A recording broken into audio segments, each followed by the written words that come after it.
अब विवाह को देखने का दो वैकल्पिक दृष्टिकोण है।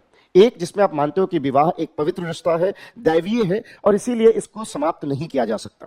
दुनिया में दो बड़े ऐसे धर्म हैं जो विवाह को हमेशा एक दैवीय घटना मानते रहे हैं, दैवीय चीज मानते रहे हैं। एक हिंदू धर्म और एक रोमन कैथोलिक।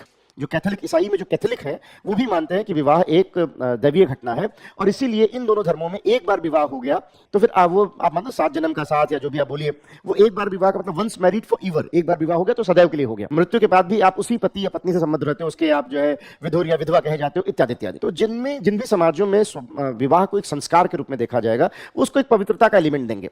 एक तो ये तरीका है विवाह को देखने का। एक दूसरा तरीका है जिसमें कहते हैं विवाह एक कॉन्ट्रैक्ट है, एक सोशल कॉन्ट्रैक्ट है। सोशल कॉन्ट्रैक्ट कैसा होता है? जैसे मेरे आपके बीच में कॉन्ट्रैक्ट है कि मैं आपको पढ़ा रहा हूं, आप पढ़ रहे हो, अगर कुछ भी एक दूसरे के अधिकार वंचित होंगे तो उस कॉन्ट्रैक्ट को कभी भी तोड़ा जा सकता है। तो जो विवाह को एक संस्कार के रूप में देखेंगे, जो विवाह को एक पवित्र चीज के रूप में देखेंगे, वहां कॉन्ट्रैक्ट के तोड़ने का स्कोप नहीं है। लेकिन जब आप इसको कॉन्ट्रैक्ट के रूप में देखोगे तो उसके तोड़ने का हमेशा विकल्प रहता है। हिंदू मैरिज एक्ट 1955 भारत में विवाह को एक कॉन्ट्रैक्ट बनाता है, इसलिए हिंदू मैरिज एक्ट में डाइवोर्स या जिसको बोलते हैं तलाक की व्यवस्था है। एक समय पर एक पति या पत्नी होनी चाहिए लेकिन तलाक की व्यवस्था है। इसको हम सीरियल मोनोगैमी कहते हैं कि